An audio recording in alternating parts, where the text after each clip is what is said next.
Jake Morrison pressed his face against the cold metal window of the spaceship.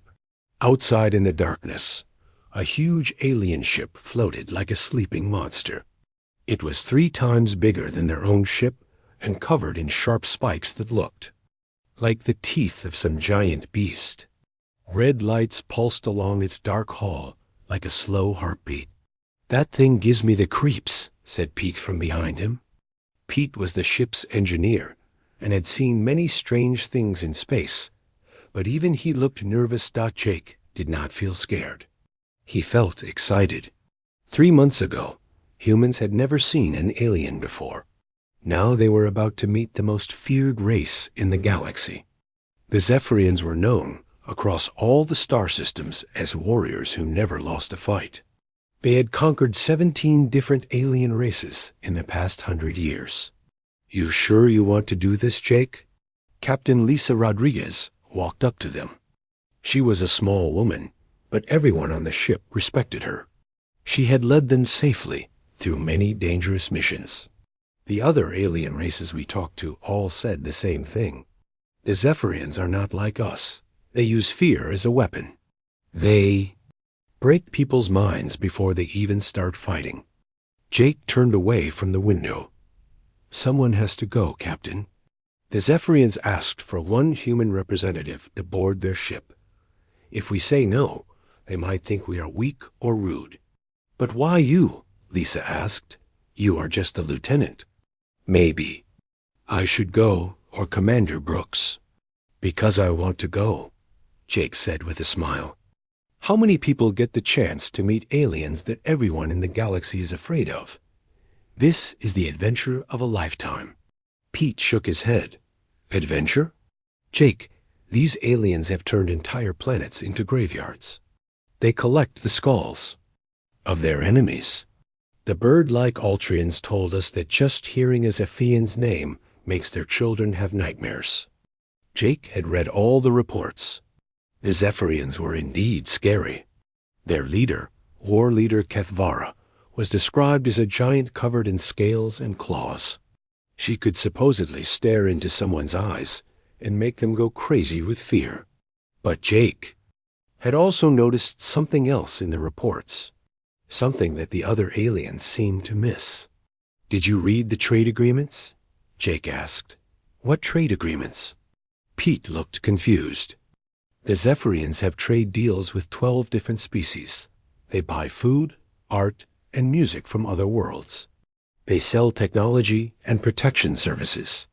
"That does not sound like mindless killers to me." Captain Rodriguez frowned. "What are you getting at, Jake?" "I think there is more to the Zephyrians than everyone believes. Yes, they are strong fighters. Yes, they have conquered many worlds. But they also stopped conquering when they could have taken over the whole galaxy. They chose to make peace with some races. That tells me they can be reasonable." A loud beep came from the communication system. Incoming message from the Zephyrian vessel announced the ship's computer in its calm electronic voice. Lisa pressed a button on the wall panel. "This is Captain Rodriguez of the human ship UFS Horizon." A deep, rough voice filled the room. Even through the translation device, it sounded dangerous. "Human Captain, send your representative now. A transport pod is approaching your ship. Do not bring weapons. Do not bring recording devices. Come alone." The communication ended with a sharp click. In the silence that followed, Jake could hear his own heartbeat. Around him, the other crew members looked worried. "I still think this is a bad idea," Pete whispered. Jake walked to his storage locker and began putting on his dress uniform. The blue jacket with its shiny buttons made him look more official. He wanted to make a good first impression. "Jake," Lisa said softly, "what if they hurt you? What if this is some kind of trap?" Jake paused while buttoning his jacket. "Then you take the ship home and tell Earth Command what happened. But I do not think it is a trap. If the Zephyrians wanted to hurt us, they would not need to trick us. Look at that ship out there. They could destroy us in seconds if they wanted to. Through the window, they could see a small pod separating from the alien ship. It moved toward them with smooth, silent grace. The pod was black like the main ship, but its surface seemed to shift and change like liquid metal. "That is my ride," Jake said. He picked up a small bag with some gifts from Earth. Inside were pictures of human cities, recordings of music, and samples of chocolate. The alien experts back on Earth had suggested bringing gifts to show peaceful intentions. Pete grabbed Jake's arm. "What if you cannot come back? What if they keep you prisoner?" Jake smiled and patted Pete's shoulder. "Then you will have to come rescue me. But I think everything will be fine. Sometimes the best way to deal with fear is to face it directly." The transport pod connected to their ship with a soft thud. Jake walked toward the airlock, feeling strangely calm. Behind him, he could hear Lisa giving orders to the crew. "Keep all weapons powered down but ready," she said quietly. "If something goes wrong, we follow emergency protocol Alpha. Send a message drone back to Earth immediately." Jake stepped into the airlock. The door sealed behind him with a hiss of air. In front of him was another door that led to the alien pod. For a moment, he stood in the small space between his world and theirs. He thought about his family back on Earth. His parents would be proud of him, he decided. They had always taught him to be curious about the world and to treat everyone with respect, even people who seemed different or scary. The outer door opened, and Jake stepped into the Zephyrian transport pod. The walls were covered in symbols that glowed with soft purple light. The air smelled strange, like metal electricity. There were no chairs, just a flat floor that seemed to know exactly where he was standing. The pod began to move, carrying him away from everything familiar, and toward the most dangerous meeting in human history. But Jake was not afraid. He was ready to discover what lay behind the galaxy's greatest fear. The transport pod slid into the belly of the Zephyrian ship like a sword entering its sheath. Jake felt the floor vibrate as massive doors closed behind them. The purple lights in the pod walls grew brighter, then went out completely. In the darkness, Jake heard the sound of something large moving outside. A new door opened in front of him, and bright white light poured in. Jake squinted and stepped forward into the alien ship. The first thing he noticed was how big everything was. The ceiling was so high that he could barely see it. The walls were made of black metal that reflected the light like dark mirrors. Standing in front of him were two creatures that looked like robots, but Jake could tell they were alive. They were tall and thin, with 4 arms each and heads that looked like metal skulls. Their eyes glowed red in the darkness of their faces. They did not speak, but one of them pointed down a long corridor. Jake followed them through the ship. The corridors were wide enough for 3 humans to walk side by side, but Jake felt small next to his guides. Every few steps, they passed other Zephyrians going about their business. Some were tall and thin, like his escorts. Others were short and wide, with thick armor covering their bodies. All of them stopped to stare at Jake as he passed. The walls were covered with pictures and symbols that Jake did not understand, but he could tell they were important. Some looked like star maps showing the locations of different worlds. Others showed what seemed to be battle scenes with Zephyrian warriors, fighting strange creatures. Then Jake saw something that made him stop walking. Along one wall were skulls mounted on metal spikes. Hundreds of them, all different shapes and sizes. These were the skulls of conquered enemies that Pete had mentioned. Jake's guide stopped and watched him, waiting to see his reaction. Jake walked closer to examine the skulls. They were not just trophies, he realized. Each one had a small metal plate underneath with writing on it. Jake could not read the alien language, but he could tell that these were not just random bones. They were arranged in patterns, almost like a museum display. "Interesting," Jake said out loud. His guides looked at each other in surprise. Most aliens who saw the skull wall either ran away in terror or stood frozen with fear. Jake was studying them like a scientist examining specimens. They continued walking. The corridors seemed to go on forever, twisting and turning through the massive ship. Jake tried to remember the path so he could find his way back, but he soon gave up. The ship was like a maze designed by someone who thought in 3 dimensions, instead of 2. Finally, they stopped in front of a door that was twice as tall as Jake and covered in silver symbols that seemed to move when he looked at them. The door opened without a sound, revealing a room that took Jake's breath away. The room was huge, like a cathedral made of metal and light. The walls curved up to form a dome overhead, and the entire ceiling was covered with a display showing the stars outside the ship. Jake felt like he was standing in the middle of space itself. Out in the center of the room was a raised platform, and on that platform sat a throne made of what looked like black crystal. And on that throne sat War Leader Kethvara. She was even more impressive than the reports had described. She was at least 8 feet tall, with broad shoulders and long arms that ended in hands with razor-sharp claws. Her skin was covered in dark scales that shifted from black to deep purple in the light. Her head was long and narrow, with a mouth full of sharp teeth and eyes that glowed like small suns. But what struck Jake most was not her size or her claws or her glowing eyes. It was the way she sat completely still, watching him with the patience of a predator that knew its prey had nowhere to run. Jake's guides stepped back and left him standing alone in the center of the vast room. The silence stretched on for long seconds. Jake could hear his own breathing and the soft hum of the ship's engines, but nothing else. Kethvara had used this technique thousands of times before. She would sit in silence and let the fear build up in her visitor's mind. The longer she waited, the more nervous they became. Eventually, they would start talking, usually begging for mercy or trying to make desperate deals, but Jake did not seem nervous. He looked around the room with obvious interest, his eyes taking in the advanced technology and the beautiful alien architecture. He walked slowly toward the throne, not like someone approaching a dangerous predator, but like a tourist visiting a museum. "This is incredible," Jake said, his voice echoing in the large space.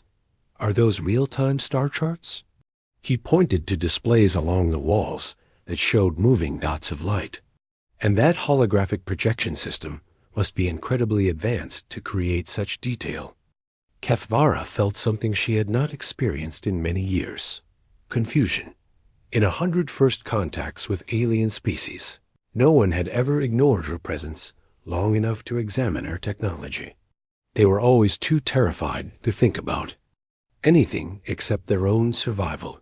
She decided to escalate her intimidation tactics. Standing up from her throne, she moved down the steps with slow, deliberate grace. Each step was calculated to show her size and power. Her claws extended slightly, catching the light and throwing sharp shadows on the walls. Jake turned to face her as she approached, but he did not step back. He did not lower his eyes or hunch his shoulders like most aliens did when she came near. Instead, he met her gaze directly and waited for her to speak. "Everyone's afraid of me. Why aren't you human?" she said, her alien eyes narrowing as she studied this strange creature who seemed immune to the fear that had subjugated entire star systems. Jake tilted his head slightly, considering the question. "Should I be afraid of you?" The question caught Kethvara off guard. It was not the answer she had expected. "You know what I am capable of," she said, her voice dropping to a low growl. "You know what my empire has done to other species." "Yes, I read the reports," Jake said calmly. "Impressive military record. Your tactical victories at the Spiral Nebula and the Vortex system showed remarkable strategic thinking. But I am more curious about your recent diplomatic initiatives." Kethvara stopped moving. In all her years as a war leader, No alien had ever described her conquests as showing strategic thinking. They usually called them massacres or acts of terror. You haven't given me any reason to be afraid, Jake continued. You invited me here for a meeting instead of attacking our ship. You provided safe transport, and you are taking the time to talk with me. That suggests you are reasonable and intelligent. Why should I be afraid of reasonable, intelligent people? For the first time in decades, war leader Kethvara found herself without words. She had built her entire reputation on inspiring fear, but this human seemed to see past her fearsome appearance to something else entirely. You are either very brave or very stupid, she said finally. Jake smiled.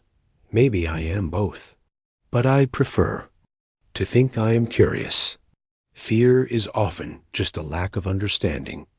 The more we learn about something, the less frightening it becomes. Kethvara circled around Jake slowly, studying him from all angles. He turned to keep facing her, but showed no signs of nervousness. His heartbeat was steady, his breathing calm. Either he was an incredibly skilled actor, or he truly was not afraid of her. Tell me, human, she said, what do you see when you look at me? Jake considered the question carefully. I see someone who has spent a long time being what others needed her to be. Someone who took on the role of the galaxy's greatest threat because that is what her people needed to survive. But I also see someone who might be tired of that role.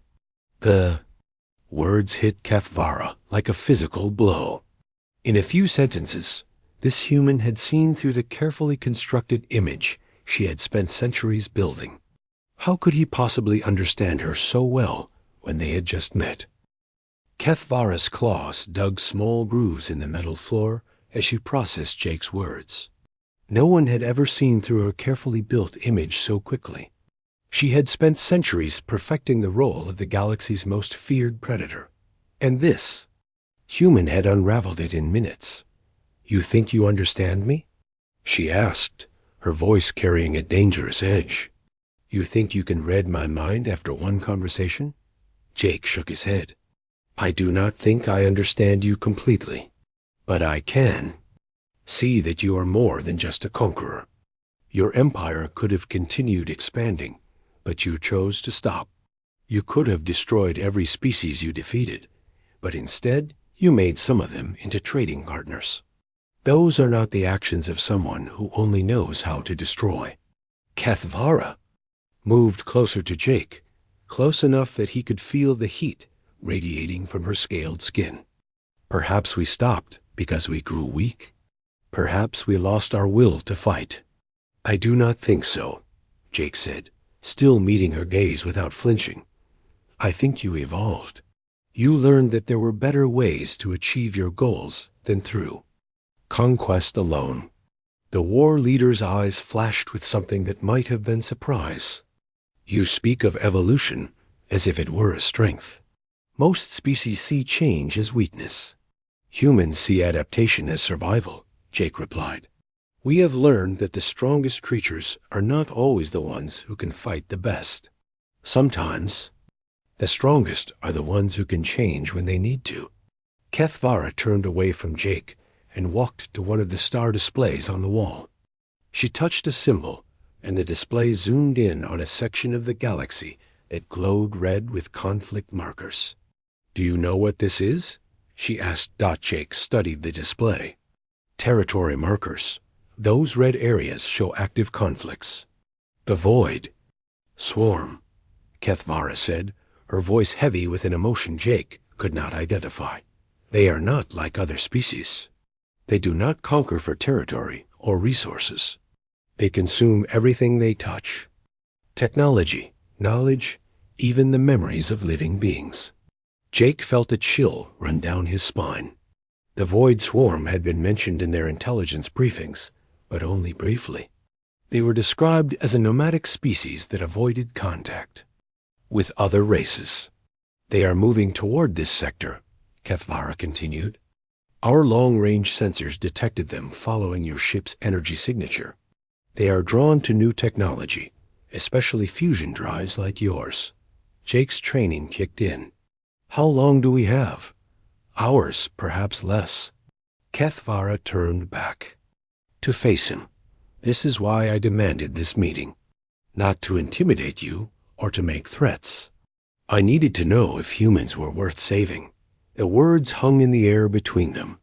Jake realized that everything he had assumed about this meeting was wrong. The Zephyrians were not planning to attack humanity. They were trying to decide whether to protect them. Why would you save us? Jake asked. We are strangers to you. We have nothing to offer your empire. Kethvara's expression softened slightly. Because you are the first species I have met in. 2 centuries that does not cower in fear when they look at me. Because you saw past the reputation and the intimidation to see what I actually am. Because you called our expansion evolution instead of conquest. A soft chime sounded in the room, and one of the wall displays lit up with new information. Jake could not read the alien symbols, but he could see ships moving on the tactical display. The Void Swarm's advanced scouts have entered the system, Kethvara announced. Your ship is in danger, human, but so is mine. The Swarm does not distinguish between ally and enemy. They will consume us all if they can. Jake pulled out his communicator. Captain Rodriguez, this is Jake. We have a situation. Lisa's voice crackled through the device, tense with worry. Jake, thank God.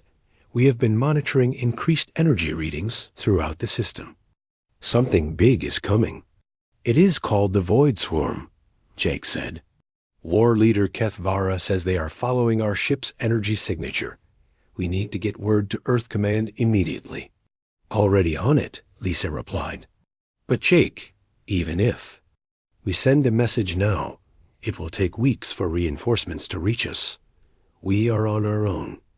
Kethvara gestured to another display that showed both the human ship and her own massive dreadnought. Your vessel is well armed for its size, but it cannot stand against the swarm alone. Neither can mine. But together? Jake asked. Together. We might have a chance. Kethvara's claws retracted slightly. But I need to know that humans can fight as well as they can talk. The swarm is not like other enemies. They adapt to every weapon we use against them. Victory requires more than just firepower. Jake thought about his crew aboard the UFS Horizon. They were explorers, not warriors. But they were also human, and humans had a reputation for doing impossible things when their backs were against the wall. What do you need from us? He asked. Unpredictability. Kethvara said. The swarm studies their enemies and learns their patterns. They expect us to fight like Zephyrians, with overwhelming force and direct assault. But they have never encountered humans before. They do not know your tactics or your capabilities. Jake nodded slowly. You want us to do something they cannot. Predict.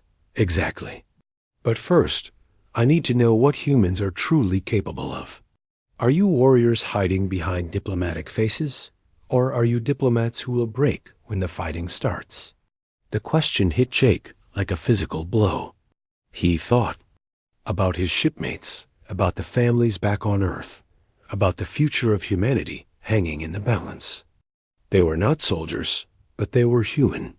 And humans had a long history of rising to meet impossible challenges. Captain Rodriguez, Jake said into his communicator, patch me through to Admiral Chun at Earth Command. Tell him we need the 7th Fleet, and we need them now. Jake, that is impossible. Lisa's voice carried a note of desperation. The 7th Fleet is on training exercises in the Centauri system. Even if they left immediately, it would take them days to reach us. Tell the Admiral that humanity's first alien alliance depends on this, Jake said firmly. Tell him that the future of human expansion into space might be decided in the next few hours. Kethvara watched Jake with growing interest. She had seen many species face their first real test of survival, and most of them panicked. But this human seemed to be thinking several steps ahead, planning for possibilities that had not even occurred to her. "You have a plan," she observed. Jake smiled, and for the first time, Kethvara saw something in his expression that reminded her of her own people's warrior spirit. "I have the beginning of a plan, but I need to know more about the Void Swarms, capabilities, and I need to know what your ships can do in a fight." "My ships are built for intimidation and overwhelming force," Kethvara admitted. "They are powerful, but they are not subtle. The swarm will adapt to our weapons within minutes of the first engagement. Then we need to give them something they cannot adapt to," Jake said. "Something they have never seen before." The tactical display updated again, showing more enemy contacts entering the system. Time was running out. "Tell me about human warfare," Kethvara said. "What makes your species different from others?" Jake thought carefully before answering. "We are not the strongest or the fastest or the most technologically advanced, but we are good at working together, even with people who are very different from us. And we are very good at adapting to new situations." "Show me," Kethvara said. Jake activated his communicator again. "Captain Rodriguez, I need you to trust me. Bring the Horizon alongside the Zephyrian flagship. We are going to try something that has never been done before." "Jake, that is their main battle cruiser. If something goes wrong, we are all dead anyway," Jake said. "But if this works, we might just save both our species." Kethvara looked at Jake with new respect. "You are planning to coordinate our fleets?" "I am planning something better than coordination," Jake replied. "I am planning integration. Two species, two different ways of fighting, working together as one force." For the first time in her long career, war leader Kethvara felt something she had almost forgotten: hope. The command center of Kethvara's ship transformed into a hub of frantic activity. Zephyrian officers moved with practiced efficiency between control stations, their clawed hands dancing over holographic displays. Jake stood beside Kethvara at the central command platform, watching the tactical situation unfold on the massive overhead screen. Void Swarm contacts, now number 47 ships, reported a Zephyrian officer whose scales were marked with the silver symbols of the sensor. Specialist. They are maintaining formation at the edge of the system, but we are detecting scout probes moving toward both our positions. Jake watched the enemy ships on the display. They looked unlike anything he had seen before. Instead of the clean lines of human vessels or the imposing bulk of Zephyrian dreadnoughts, the Void Swarm ships seemed to shift and flow like living creatures. Their hulls appeared to be made of some dark material that absorbed light, making them difficult to track visually. "They are studying us," Kethvara explained. "The probes will analyze our ship designs, our weapon signatures, our defensive capabilities. Within an hour, they will know exactly how to counter everything we can throw at them." "Then we better not give them an hour," Jake said. He activated his communicator. "Captain Rodriguez, status report." Lisa's voice came through clearly, despite the interference from the alien ship's systems. "We are maintaining position alongside the Zephyrian flagship, as ordered. But Jake, my crew is nervous. We have never worked this close to an alien vessel before." "How are they handling it?" Jake asked. "Better than I expected, actually. Commander Brooks has been studying their ship design through our sensors. He says their technology is fascinating. And Engineer Torres thinks she can learn something from their power distribution systems." Jake smiled. That was exactly what he had hoped to hear. Humans were natural learners, always curious about new things even in dangerous situations. "Patch me through to the whole crew," Jake said. "I need to talk to everyone." A moment later, Jake heard the familiar sound of the ship's communication system coming online. He could picture his crewmates gathering around speakers throughout the UFS Horizon, waiting to hear what their representative had learned. "This is Jake Morrison, speaking to all hands aboard the Horizon," he began. "I know this situation looks scary. We are facing an enemy that we do not understand, and we are working with aliens that most of the galaxy fears. But I want you to know that we are not alone in this fight." He paused, choosing his words carefully. "The Zephyrians are not our enemies. War leader Kethvara and her people are trying to protect us from a threat that could destroy both our species. In the next few hours, we have a chance to prove that humans can work with anyone, no matter how different they might seem." Kethvara listened to Jake's words with interest. She had heard many species give speeches before battle, but they usually focused on glory or revenge or survival. Jake was talking about cooperation and understanding. "I need every one of you to do what humans do best," Jake continued. "Be creative. Be adaptable. Be ready to try things that have never been tried before. Captain Rodriguez will coordinate with the Zephyrian fleet, but remember that we are not just following their orders. We are partners in this fight." The communication ended, and Jake turned back to the tactical display. The Void swarm ships were beginning to move, slowly but steadily advancing toward the inner system. "Inspiring words," Kethvara said. "But words will not stop the swarm. What is your plan?" Jake studied the display for a moment. "Tell me about their adaptive capabilities. How quickly can they change their defenses?" "Very quickly," replied the sensor specialist. "They absorb energy from weapons fire and use it to strengthen their hulls. Conventional tactics become less effective with each attack." "What about unconventional tactics?" Jake asked. Kethvara's eyes narrowed. "What do you mean?" "The swarm adapts to the weapons we use against them, right? But what if we do not use weapons at all?" The war leader looked confused. "How do you fight without weapons?" Jake pointed to the display showing both fleets. "Your ships are designed for frontal assault. They are big, heavily armed, and built to intimidate enemies into surrender. Our ship is smaller and faster, designed for exploration and scientific research. What if we use those differences instead of trying to fight the same way?" "Explain." Jake gestured to one of the Zephyrian officers. "Can you show me the technical specifications of a Void swarm ship?" The officer looked to Kethvara, who nodded. A new display appeared, showing a detailed scan of one of the enemy vessels. Jake studied it carefully, his mind working through possibilities. "They absorb energy to strengthen themselves," he said slowly. "But what happens if we give them too much energy? What happens if we overload them?" Kethvara's expression changed. "You are suggesting we deliberately feed them power?"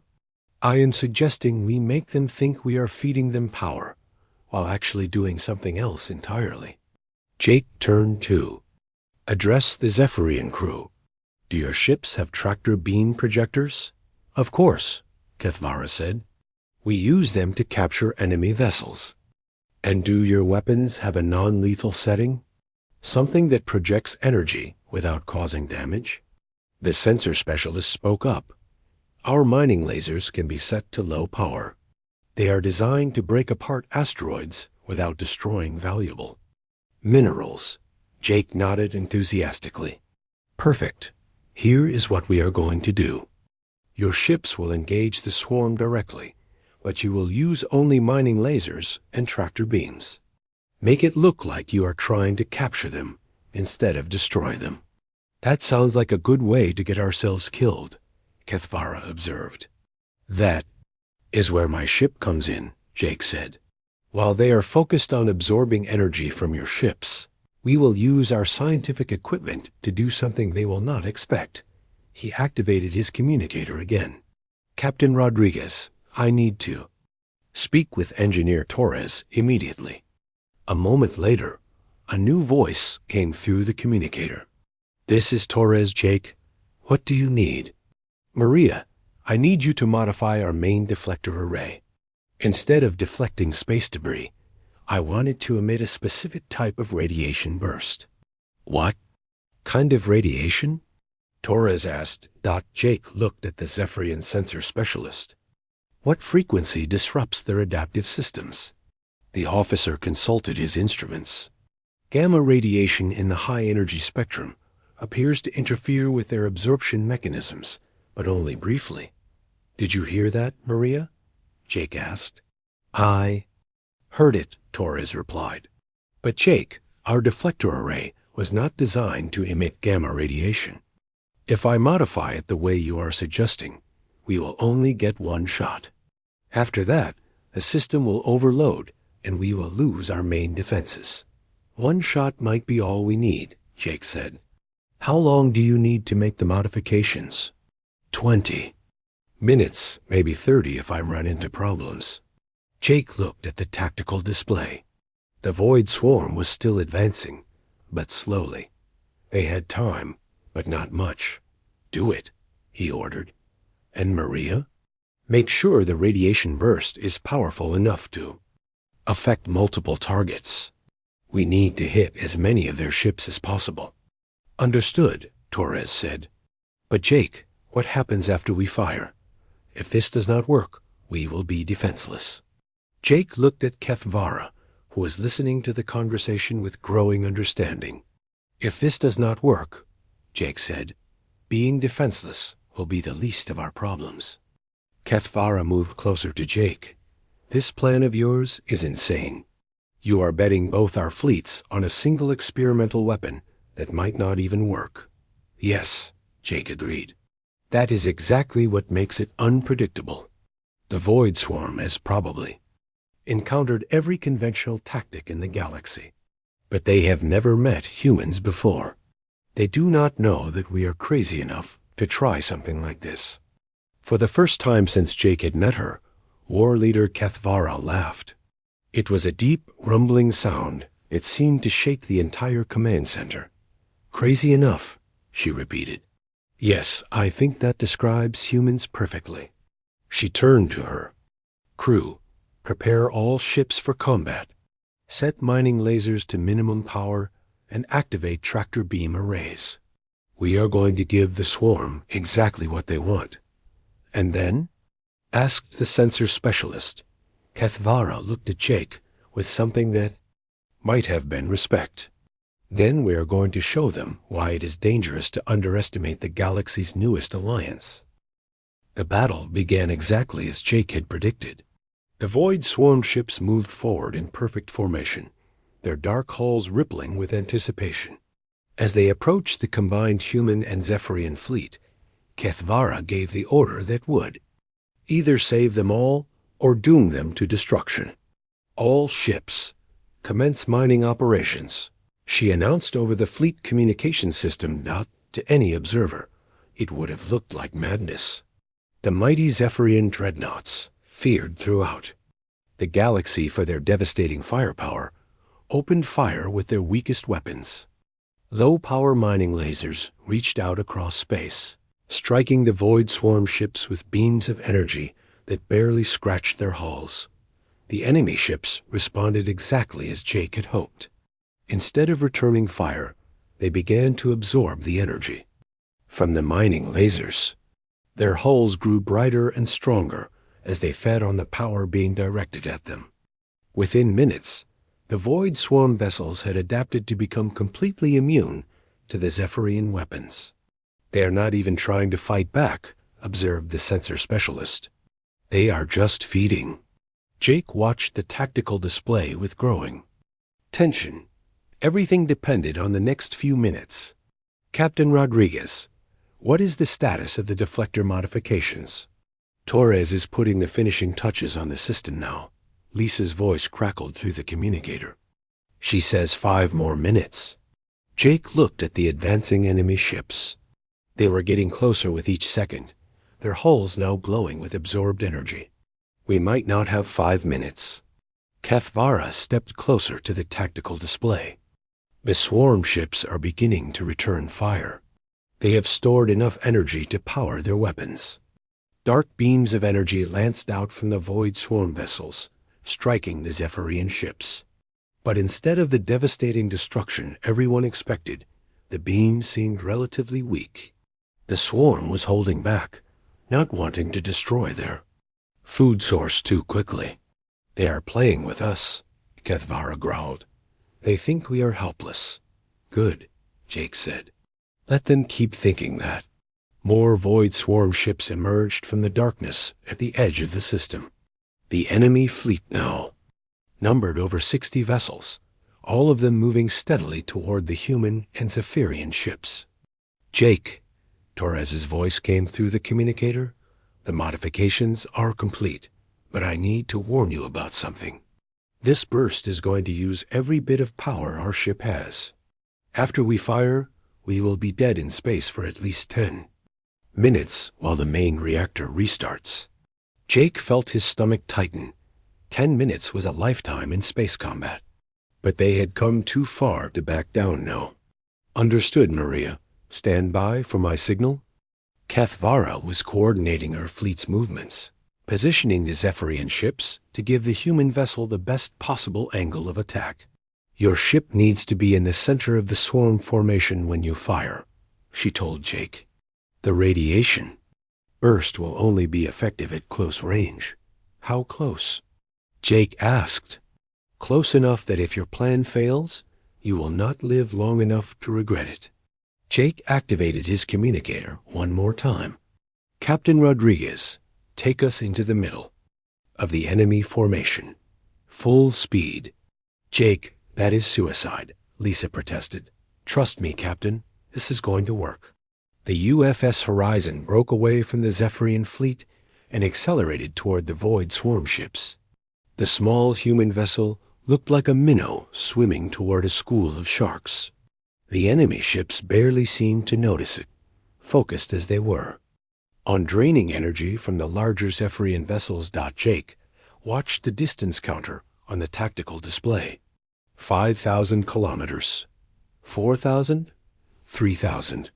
The void swarm ships were all around them now, their dark hulls blocking out the stars. This is it, Jake said. Maria, fire everything we have. The UFS Horizon's deflector array erupted with brilliant light. A massive burst of gamma radiation spread out in all directions, washing over the void swarm, ships like a wave of invisible fire. For a moment, nothing seemed to happen. Then the enemy ships began to shake. The radiation burst disrupted the swarm's adaptive systems, but only for a few seconds. However, those few seconds were all the Zephyrians needed. Kethvara's voice boomed across the fleet communication system. All ships switch to maximum firepower. Target their engines and weapon systems. The Zephyrian dreadnoughts transformed from mining vessels into instruments of destruction. Their true weapons emerged from hidden ports in their hulls. Massive energy cannons and particle beam projectors opened fire on the confused void swarm. Ships, without their adaptive defenses, the enemy vessels were helpless. The Zephyrian weapons tore through their hulls like paper. Ship after ship exploded in brilliant flashes of light, their absorbed energy released all at once in spectacular fireballs. But the battle was far from over. The void swarm ships at the edge of the formation had not been affected by the radiation burst. They began to adapt to the Zephyrian weapons, their hulls growing stronger with each hit. Jake, Lisa's voice was tight with worry. Our reactor is offline. We cannot move or defend ourselves. Jake looked at the tactical display. Several void swarm ships were turning toward the disabled human vessel, their weapons charging for what would certainly be a killing blow. Kethvara, Jake called out. We need help. Already on it, the war leader replied. The massive Zephyrian flagship moved between the UFS Horizon and the attacking enemy ships. Its hull absorbed multiple hits as it shielded the smaller human vessel. Other Zephyrian ships moved to support their flagship, creating a protective formation around the disabled human ship. Why are you protecting us? Jake asked. We are not even real allies yet. Kethvara's response came without hesitation. Because you trusted us enough to put yourself in danger for our plan. Because you showed us a new way to fight.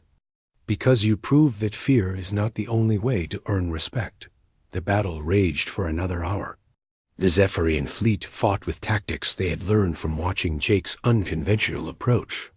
Instead of relying only on overwhelming firepower, they began to coordinate their attacks, using smaller ships to distract the enemy, while larger vessels moved into position for devastating strikes. When the UFS Horizon's reactor finally came back online, Jake found himself in command of a battle that was already won. The remaining Void Swarm ships were retreating toward the edge of the system, their formation broken and their confidence shattered. Sensor Specialist, Kethvara called. Casualty report. Minimal damage to our fleet, came the reply. The human ship is intact. Enemy losses are estimated at 70% of their force. Jake slumped in his chair, exhaustion finally catching up with him. They had done it. Two species that had never worked together before had defeated an enemy that neither could have faced alone. Jake, Lisa's voice came through the communicator. We are receiving a message from Admiral Chun. The 7th Fleet is dropping out of hyperspace now. Jake laughed, a sound that carried equal parts relief and amazement. Tell the Admiral he is a little late to the party, but we appreciate the backup. Kethvara walked over to where Jake was sitting. For the first time since he had met her, she was not trying to be intimidating. She was simply being herself. I understand now, she said. You were not fearless because you were brave. You were fearless because you saw possibilities where others saw only threats. Jake stood up and faced the war leader. And you were not just a conqueror. You were a protector. You built your reputation on fear because that was the only way to keep your people safe in a dangerous galaxy. Perhaps, Kethvara said, it is time for both our species to try a different approach.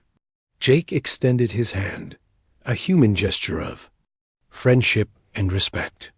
Kethvara looked at it for a moment, then carefully took his hand in her clawed grip.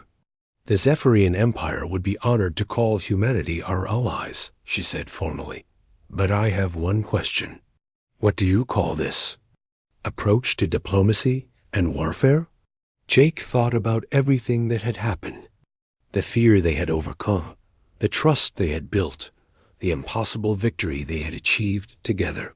We call it being human, he said. And apparently, the galaxy has been waiting for someone to try it.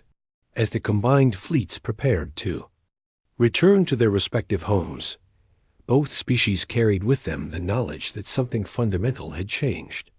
The age of conquest through fear was ending, replaced by something far more powerful and far more hopeful. The age of cooperation had begun. 3 months later, Jake Morrison stood on the observation deck of the new Joint Human Zephyrian Research Station. Through the windows, he could see ships from a dozen different species coming and going peacefully. The station had become a symbol of what was possible when fear was replaced with understanding. Kethvara joined him at the window, her presence no longer intimidating but comforting. Together, they watched as a group of young humans and Zephyrians worked side by side on a new project, their differences forgotten in the excitement of discovery. Do you think it will last? Kethvara asked. Jake smiled. As long as there are humans willing to ask, why should I be afraid? Instead of just accepting that they should be. And as long as there are Zephyrians willing to listen to the answer, Kethvara added. Outside the window, the stars shone with the promise of infinite possibilities, waiting for those brave enough to reach for them together.